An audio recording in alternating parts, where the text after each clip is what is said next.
Hero Vijay దేవరకొండకు Gita గోవిందం తర్వాత ఆ range hit పడలేదు. వరుస సినిమాలు బాక్సాఫీస్ దగ్గర పెద్దగా అలరించలేకపోయాయి. కానీ హీరోగా విజయ్ క్రేజ్ మాత్రం ఎక్కడా తగ్గలేదు. తాజాగా దర్శకుడు గౌతమ్తో సితారా ఎంటర్టైన్మెంట్స్ బ్యానర్లో కింగ్డమ్ వంటి హై యాక్షన్ ఎంటర్టైనర్తో పలకరించారు. మరి ఈ సినిమాతో విజయ్ దేవరకొండ ఎలా అలరించారనేది కింగ్డమ్ రివ్యూలో చూద్దాం. స్టోరీ వైజ్ చూస్తే సూరి విజయ్ దేవరకొండ తెలంగాణలోని అంకాపూర్ విలేజ్లో ఒక కానిస్టేబుల్గా పనిచేస్తాడు. చిన్నప్పుడే ఇంట్లోంచి పారిపోయిన అన్న శివ సత్యదేవ్ కోసం వెతుకుతూ ఉంటాడు. ఈ క్రమంలో అతని అన్న శ్రీలంకలోని ఒక ద్వీపంలో చిన్న సామ్రాజ్యాన్ని చిన్న సైజ్ డాన్గా ఏర్పరచుకొని ఎదుగుతాడు. అక్కడ పెద్ద డాన్ చెప్పిన పనులు చేస్తూ ఉంటాడు. అయితే పోలీస్ డిపార్ట్మెంట్ సూరి అన్నని పట్టుకొచ్చే టాస్క్ అప్పచెపుతుంది. ఈ క్రమంలో సూరి శ్రీలంకలోని జఫ్నాలో ఓ జైల్లో ఉంటున్న అన్నను తాను కూడా ఒక ఖైదీలు అక్కడ కలుసుకుంటాడు. ఇద్దరు ఒకరినొకరు కలుసుకుంటారు. ఈ క్రమంలో శ్రీలంకలో ఉన్న అన్నను కలుసుకున్న సూరి అతని అన్నను తిరిగి భారత్కు తీసుకువచ్చాడా, అసలు చిన్నప్పుడు శివ ఇంట్లోంచి ఎందుకు వెళ్ళిపోయాడు, శ్రీలంకలో చిన్న సైజ్ డాన్గా ఎలా ఎదిగాడు, చివరికి అక్కడ పెద్ద డాన్ల వల్ల ఈ అన్నదమ్ముల జీవితాల్లో ఎలాంటి మార్పులు వచ్చాయి, పోలీస్ ఆపరేషన్ నిమిత్తం శ్రీలంకకు అన్నని పట్టుకోవడానికి వచ్చిన సూరి అక్కడ ఉన్న సామ్రాజ్యానికి ఎలా రాజు అవుతాడు, అదే కింగ్డమ్ స్టోరీ. మళ్ళీ రావా జెర్సీ వంటి ఎమోషనల్ డ్రామాలను తెరకెక్కించిన గౌతమ్ తిన్ననూరి కింగ్డమ్ సినిమాతో దర్శకుడిగా తనను తాను కొత్తగా ఆవిష్కరించుకున్నారని చెప్పాలి.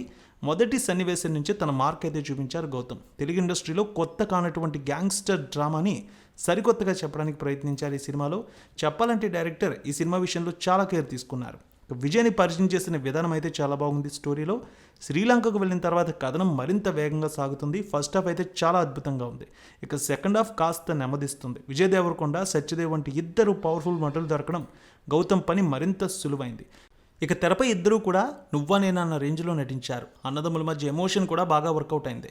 ఫస్ట్ హాఫ్ అంతా హీరో శ్రీలంక వెళ్ళడం, అక్కడ స్పైగా మారడం, హీరో హీరోయిన్ ట్రాక్తో సాగింది. అసలైన కథ ఇంటర్వెల్కు సెటప్ అయింది. ఫస్ట్ హాఫ్లో శ్రీలంక నేవీ హీరో వాళ్ళ పడవను చేసే సీన్స్ అయితే చాలా బాగున్నాయి. శ్రీలంక అందాలు కూడా బాగా చూపించారు. అనిరుద్ సినిమాకి ఆర్ఆర్ అదరగొట్టారు. అసలు అన్న ఇంట్లోంచి వెళ్ళిపోవడానికి గల కారణాన్ని కూడా క్లైమాక్స్లో రివీల్ చేయడం, సినిమాకి సంబంధించి దర్శకత్వంలో రైటింగ్లో చాలా బాగా రాసుకున్నారు. ఈ విషయాన్ని తెరపై అద్భుతంగా చూపించారు. గ్యాంగ్స్టర్ డ్రామాలను ఇష్టపడే వారికి కింగ్డమ్ ఒక మంచి ఎంపికనే చెప్పాలి. ఈ వారం విజయ్ దేవరకొండ చాలా అద్భుతంగా చేశారు. గత సినిమాలతో పోలిస్తే మెచ్యూరిటీగా అనిపించింది. ఎమోషనల్ సన్నివేశాల్లో కూడా చాలా అద్భుతంగా జీవించారు. మరో ముఖ్యమైన పాత్రలో సత్యదేవ్ అన్నయ్యగా అద్భుతంగా చేశారు. హీరోయిన్ భాగ్యశ్రీ బోర్సే గ్లామర్ కాకుండా నటనకు ప్రాధాన్యం ఉన్న పాత్రలో నటించింది. ఇక మలయాళ నటుడు వెంకటేష్ అద్భుతంగా నటించారు. అతని పాత్ర సినిమాలో కూడా కీలకం. తన నటనతో ప్రేక్షకుల మనసును గెలుచుకున్నారు.